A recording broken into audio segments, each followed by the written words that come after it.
You're aware that Saudi Arabia, Pakistan, and Turkey recently, in early August, signed a defense pact, which is actually very important from the perspective of Pakistan and Saudi Arabia and Turkey. But what does it mean for New Delhi? What does it mean for India? To look at all these questions and hear American perspectives on this, we have a special guest, Michael Kugelman, who is not only an expert on South Asian affairs, he also looks at Kashmir very closely. And he's also senior fellow at South Asia's Atlantic Council in DC. Welcome to the show, Michael Kugelman. Thank you very much. Great to be here with you. So, Michael, you are looking at all these, we also get to read your tweets about all these issues, and you also write in foreign policy. So, you are keeping an eye on the developments taking place not only in South Asia, but also Middle East for you and West Asia for the rest of the world here. So, how important is this agreement, the defense, which is now called the Mecca defense deal? So, how do you look at this agreement from an American perspective, and what does it mean for Delhi? Should there be, from strategic point of view, should policymakers in Delhi be worried? Yeah, it's a very significant agreement in the sense that it reflects an evolving security architecture in the Middle East, and we've seen some major changes in diplomatic alignments in recent years, and particularly as the war in Iran has played out. These are three countries that are in their own right significant regional players to varying degrees. And what's also significant about the deal is that I think that comparative advantages served very well in the sense that each of the three countries brings something different and unique to the table, right? The Saudis bring their oil money and their capital on the whole. Turkey brings their significant defense production industry, whereas Pakistan brings its large military and, of course, its nuclear weapons capacities. So, that in of itself, I think, is a reflection of how significant this deal is. It's not that much of a surprise. I mean, I've been asked that quite frequently in the sense that we'd seen bilateral ties between the three countries involved here. Really deepening in recent years. I mean, in the case of Pakistan and Saudi Arabia, these are, of course, long-standing partners. Pakistan and Turkey are long-standing partners. But in those cases, we'd seen a sense of consolidating and institutionalized security cooperation. There was, of course, the Mutual Defense Pact between Saudi Arabia and Pakistan last year. Meanwhile, Pakistan has really been ramping up its arms negotiations with Turkey. Turkey has, of course, supplied Pakistan with a series of drones in recent years. And meanwhile, Saudi Arabia and Turkey, sort of the odd one out in the sense that their relationship was not the best in recent years, but it has strengthened significantly in more recent years. And that includes Turkey sending a large drones package to Saudi Arabia. So in that sense, it's not a surprise, but it is very significant.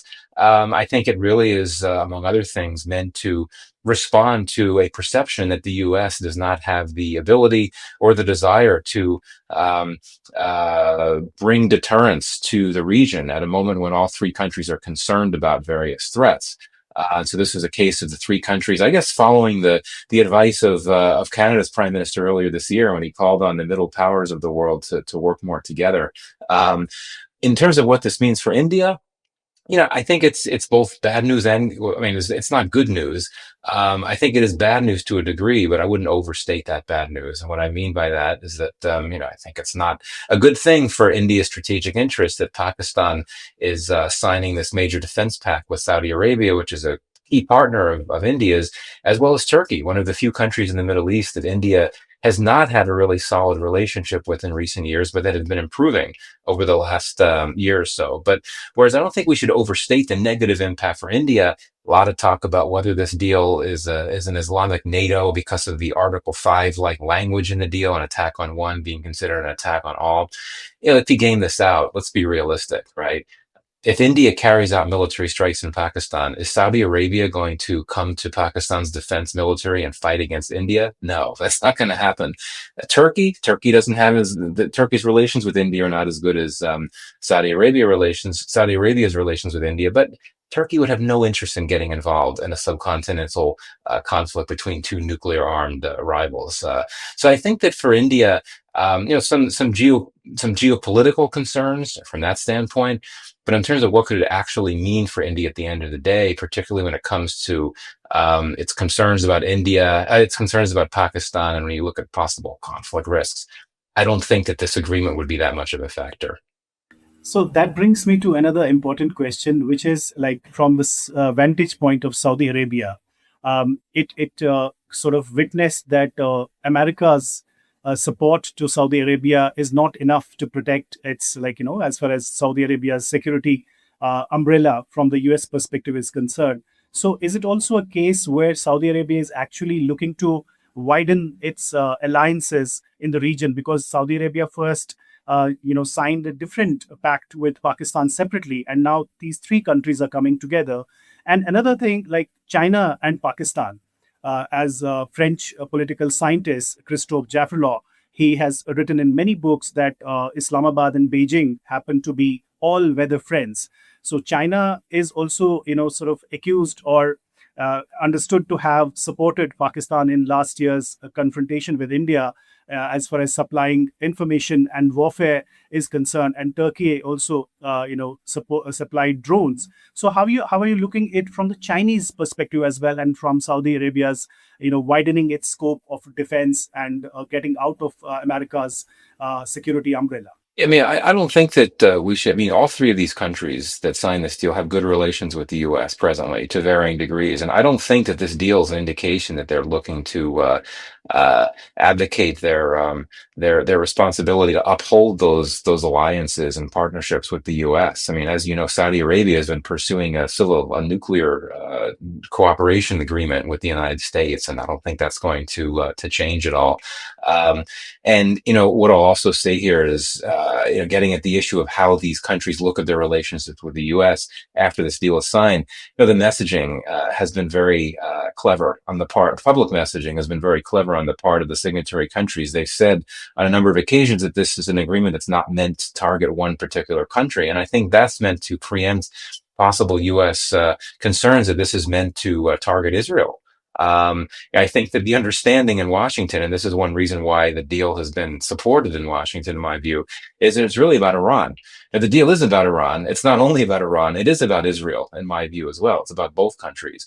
But I think that the Saudis and the others have been very careful not to project the deal in a way that could upset their relationships with the U.S.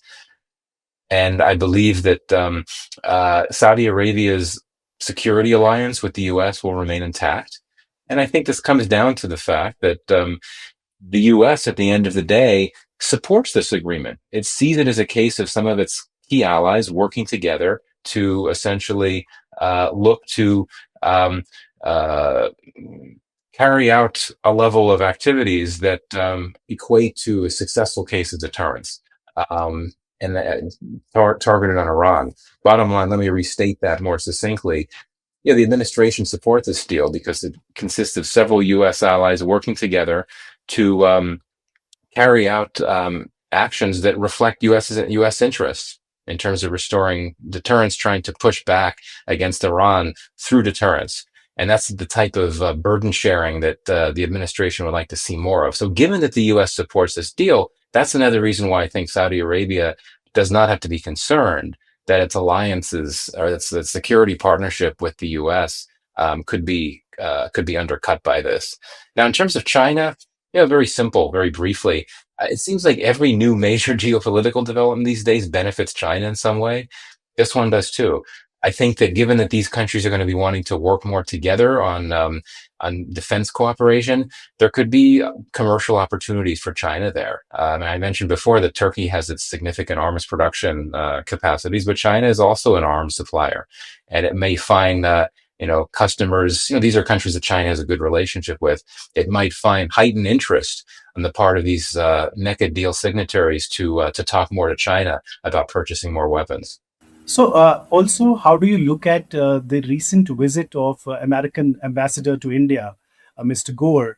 He came to Kashmir for the first time, and also he visited Leh, Ladakh, a separate federally administered territory.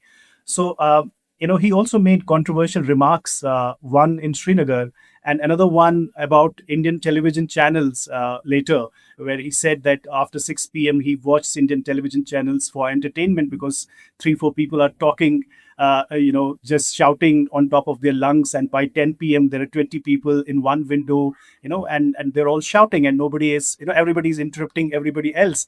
But he also made a significant statement in Srinagar, which was not liked by Islamabad, and there was protest and rejection of that statement. So, I mean, given the backdrop of America's direct or indirect involvement in the conflict, and keeping an eye from President Truman right up to Kennedy, John F. Kennedy, and then several statements from Bill Clinton to Barack Obama, also George Bush to recently Trump. So, how is America looking at Kashmir, and what does this latest statement from Gore mean? Is it a policy shift, as far as America's policy, Kashmir policy is concerned, if there is one? And how should India look at the latest statement? Yeah, sure. A lot to unpack there. And of course, not to state the obvious, but Gore's visit to Kashmir has nothing to do with the Mecca agreement or anything like that. These are two separate issues. I imagine it was planned quite some time ago. One comment on contrasting his visit to Kashmir, the Jammu and Kashmir, with his visit to Ladakh. Indeed, as you note, when he was in Srinagar, he made some comments that clearly did not go down well in Pakistan. Um, Now, when he went to Ladakh, he went there, but what was very notable about that trip is that he did not meet with the Dalai Lama. There had been some reports that he was going to meet with the Dalai Lama. So what I see here is, looking at the U.S. thinking about Pakistan, U.S. thinking about China.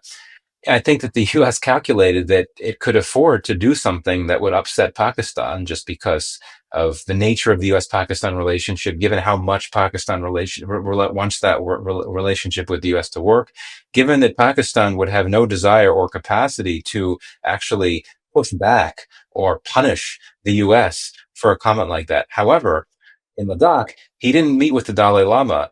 I think that was really meant to reflect U.S. respect for China's clout and its leverage. I think that soon before President Trump is scheduled to meet President Xi, the U.S. didn't want to do anything significant that could really ruffle feathers in a big way in Beijing. And so I think as a gesture to India, Gore went to Ladakh, but he was not willing to meet the Dalai Lama. I guess it's maybe not an official red line, but it was something that Gore was not willing to do, or that his bosses were not willing to have him do, because of keeping in mind the China factor. And we've seen this administration take a very ambiguous position toward Beijing, not taking as overt of a hostile, hard line position to Beijing as the Biden administration did or the first Trump administration did. So that's the first comment. In terms of what to make of his visit, what he said, and how the U.S. looks at Kashmir, what he said was significant. Absolutely. I mean, I'm talking here about his comment about Kashmir being an important part of India. I mean, you said it very well in your recent piece in Frontline about the history of U.S. policy on Kashmir. There was a time early on when there was a desire on the part of U.S. administrations to actively be involved in mediation efforts to resolve the issue. In later years, the U.S. took a hands-off role and but encouraged the two sides to mediate. But there has never been a moment, or it's been very rare, when the U.S. has actually formally, publicly taken a position on Kashmir. So that's what makes what he said significant, if you take his words literally. However, I would argue that we should not read too much into his words. This does not reflect a U.S. policy shift. I have a piece coming out in the Indian press on this in the next day or so. For one thing, keep in mind the broader context, right? Ever since Gore got to Delhi to take up his post as U.S. ambassador, he's been doing this one-man charm offensive. He's been trying to repair the relationship with India. And so he's been saying everything he says, though interesting caveat, the comments that you referred to, what he said recently about the Indian media. Anyway, generally speaking, what Gore says is very positive about India, very positive about U.S.-India relations. He's been doing a lot of cultural diplomacy, meeting with a lot of high-level folks, not only in Delhi, but in states around the country. So I think that we need to view his visit to Kashmir against that backdrop. So he gets to Kashmir, he's caught up in the moment. Journalists are asking him questions, and he's like, "Oh yeah, this is an important part of India. Kashmir is an important part of India." He said that, quite frankly, I think, in an effort just to compliment the Kashmir, as part of this positivity charm offensive. And so, in that sense, I don't think that he was meant to be stating this as a policy. Um, and one other point I'll make, this is a bit provocative, maybe a bit speculative, but just to put this out there, as you know, he's very close to President Trump, right? I wouldn't be surprised if Gore wanted to say something like that to appeal to and to impress Indian investors, Indian financiers everywhere, given that Trump, Gore's boss, really wants to bring foreign investment to the U.S., including Indian investment. So that's another thing to keep in mind. I don't think that the U.S. position on Kashmir has changed at all. I don't think this administration really thinks about it that much, though, of course, during the conflict last year, President Trump, not surprisingly, said that he'd be happy to help resolve it. That's his nature. He's all about wanting to make a deal. But I don't really think that the U.S. has been thinking about it that much. And I think that the U.S. policy remains the one that we've seen for the last 2 decades, which is really to stay out of it and to consider it a matter for India and Pakistan to discuss, and hopefully Kashmiris as well. But beyond that, with the exception of when there is a conflict related to Kashmir, this administration, as we saw during Operation Sindoor, the U.S. did get involved in mediation efforts, not on the level that Trump claimed, but there was that, which again reflects a trend. So basically, you are saying a couple of things which I want to just, whether I understood you correctly. One was like it was easy to nudge Pakistan or irritate Pakistan or prick Pakistan, but it was not that easy to do that with China or Beijing. And secondly, I mean, there's no significant policy shift as far as America's policy on Kashmir is concerned. But at the same time, because of the irritants recently, between New Delhi and Washington, with regards to tariff issue, trade irritants, and there were other irritants as well. So there were a lot of back and forth. So there is some effort being made to mend those relations between the U.S. And India. So in that context, is that right? Is that right understanding? Indeed. And, I'm not saying that Gore was intentionally trying to upset Pakistan, but I think the view is that, he felt he could get away with it, that, just because of the nature of that relationship and how important it is for Pakistan. Whereas with China, you couldn't go there, didn't want to go there because of the upcoming meeting with Xi, concerns that China, if it got really upset at the U.S., could retaliate, leverage its economic clout, through its control of supply chains with critical, with rare earths and all of that. So it's a different case. And yes, indeed, this was a case of Gore just continuing with his charm offensive. The interesting thing though is I wouldn't actually overstate the impact that what he said has had on U.S.-India relations, right? I mean, as you note, the relationship continues to be a bit fraught, and I think that if you get a trade deal with the U.S., or if the U.S. decides to pull back from this sudden new embrace, not new, this sudden embrace of Pakistan's army leadership, if those things were to happen, I think that would be much more impactful in the U.S.-India relationship than one offhand comment that Gore makes while he's on a visit to Kashmir. So, Michael, last couple of questions. One is about how do you look at China-Pakistan economic corridor and also One Belt, One Road initiative? First, let you answer that, then I will ask the last question. Yeah, but there's not much to say about it right now. I think it's lost a lot of momentum. There was a lot of hyper branding of this when it was first announced. I mean, as you know, China has been investing in Pakistani infrastructure for years, but BRI was branded in a really big way, which set, I think, some very high expectations for CPEC, of course, the Pakistan part of the Belt and Road Initiative. And yet what we've seen is that China has become increasingly concerned about investing in infrastructure in Pakistan because of security concerns above everything else. Terrorists have targeted Chinese investments in Pakistan over the last 2 years, and Chinese nationals have been targeted as well. That's one thing that's led to a momentum loss. And also just, Pakistan's increasingly fraught economic situation. Things are better now than they were a few years ago when it almost defaulted on its loans. But China, I think, has become become a bit more reluctant to invest significant amounts, given that. I mean, we do have a new phase of CPEC, which is much less focused on the big ticket stuff, much less focused on, building new coal power plants and things like that. It's more focused on the soft investments, infrastructure. But the relationship between China and Pakistan remains very strong. Though I do think that CPEC has really fallen short. And you look at the Gwadar port, which is sort of seen as one of the crown jewels of the CPEC investment.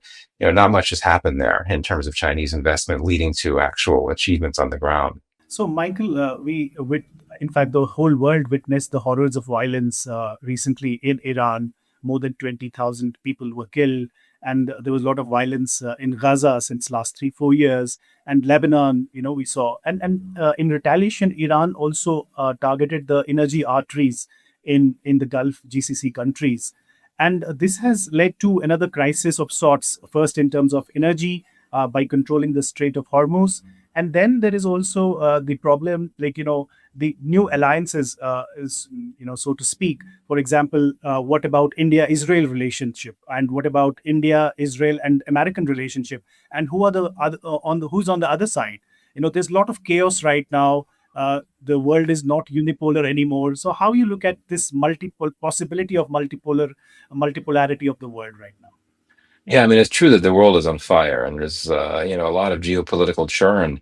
And, I think some of that is very concerning for India's interest. But, for a country that is always trumpeting the advantages of multipolarity, I think India is getting its wish, or it's getting that opportunity to see more multipolarity. And, for all we're talking about how India could be concerned about the Mecca deal, well, that's an example of multipolarity, minilateralism, whatever you want to call it. And so I think that setting aside the countries involved in the deal, it's something that could, in principle, be seen as a net win for India's strategic interests.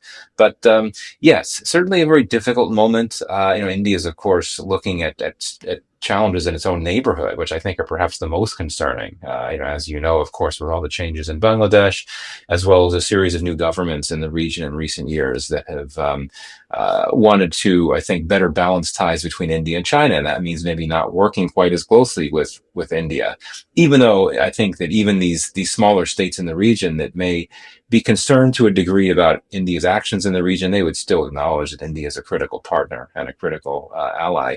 But in the Middle East, I think that India has been it's been outmaneuvered by Pakistan to a great degree.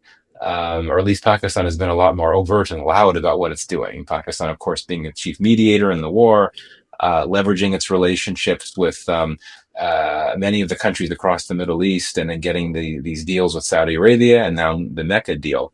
But the interesting thing about India is I would argue that India could be one of the biggest beneficiaries of a more stable Middle East, right? If the war ever ends in Iran and things calm down, then we might see more movement toward this IMEC, which a lot of people, that supporters talk about very abstractly, because it's there's no way that you could make that work. I'm here, of course, I'm talking about the India, Middle East, Europe economic corridor. The idea here is to build more transport connectivity links stretching from Europe to India, including the Middle East. But that would be a big boon for India. And other new arrangements like the I2U2 Quad, which draw on some of the results of the Abraham Accords. India is a part of that as well. So it stands to benefit if the conflict ever ends. I'm not sure if it's going to end anytime soon. I hope it does. So India, though, I mean, the thing is, India has the same advantages in the Middle East that Pakistan does, quite frankly. I don't mean to link the two here, but just to make the point that Pakistan has been a bit more overt about what it's doing. India has close ties with pretty much all the GCC states. Its relations with Turkey have improved. United Arab Emirates, for example, Yes, very good exactly. relationship with the UAE. Yeah. And Israel, I mean, that's critical. I mean, India has a fast growing relationship with Israel. And that is something that could really, I think, help India to a degree. But yeah, I think the way it pursues its diplomacy, it's not going to make a big deal about what it's doing with its engagements. It's just going to continue to carry them out. But at the end of the day, India, like every other country, pretty much, other than Israel, has a strong interest in the war in Iran ending sooner rather than later. So one last question, Michael, because I kept you waiting for a while, and you have other engagements also. So two small parts. One is related to Kashmir. Why do you think Omar Abdullah was very, very cautious when he talked about meeting, ambassador of U.S. ambassador to India, Mr. Gore, and how is US also looking at what Russia is doing right now in the entire security architecture and this new multipolarity that we are talking about? Right. On the Omar Abdullah question, I can only speculate, but I think what he said was to a degree reflecting the degree of stress in the U.S.-India relationship now, not wanting to go out of his way to suggest that, the U.S. is going to have a big influence over this very sensitive issue of Kashmir. That's one thing. And then also, I mean, just the fact that traditionally, I mean, the U.S. position has been not to weigh in. So maybe what he said was a reflection of that as well. In terms of Russia, it's quietly very present, and there've been a lot of predictions that with it becoming dragged into the war in Ukraine, that it would lack the capacity to project influence far beyond there. But it's actually been doing the opposite, quite frankly. And that includes in South Asia. I mean, as we know, Russia has a special relationship with India, but it also has been exploring a number of investments, particularly in the energy sectors of several of the other countries. Nepal, where the hydropower sector is something that's gotten Russia's interest. Russia is the main investor in Bangladesh's nuclear power sector. Pakistan started importing Russian oil energy some time ago. So there's something there. Now, the interesting thing is in Washington, there's been a view that the Trump administration would sort of take a hands off from Russia. Traditionally, Trump has not taken as hostile of a position to Russia as Joe Biden and many of the Democratic Party did. But what we saw once Trump decided that he wanted to mediate a peace deal to end the war in Ukraine, he took a hard line on Russia to try to pressure it to come to the table, and that of course entailed that of course had bad implications for India and its relationship with the U.S. as Trump looked to try to isolate Russia from its main commercial partners. So in that sense, these days the administration, much like one of the few things one of the few views it does share with its NATO partners now is that it views Russia as a problem, and what it's doing overseas is a problem, particularly anything related to commercial activities. That would certainly be a red flag for the Trump administration. But there has not been. I mean, even though Europe has very slowly weaned itself off of its Russian energy imports for the most part, and sanctions have come out. There has been strong sanctions against Russia. It's still continued to be present. It's been very present in the Middle East. It has a very strong relationship with Iran, which is something that worries Washington for sure. And I don't think anyone has had a solution for how to deal with that yet. So thank you very much, Michael Kugelman, for being candid and articulate as always. Thank you very much for speaking to Frontline. Thanks. Thanks for a great conversation.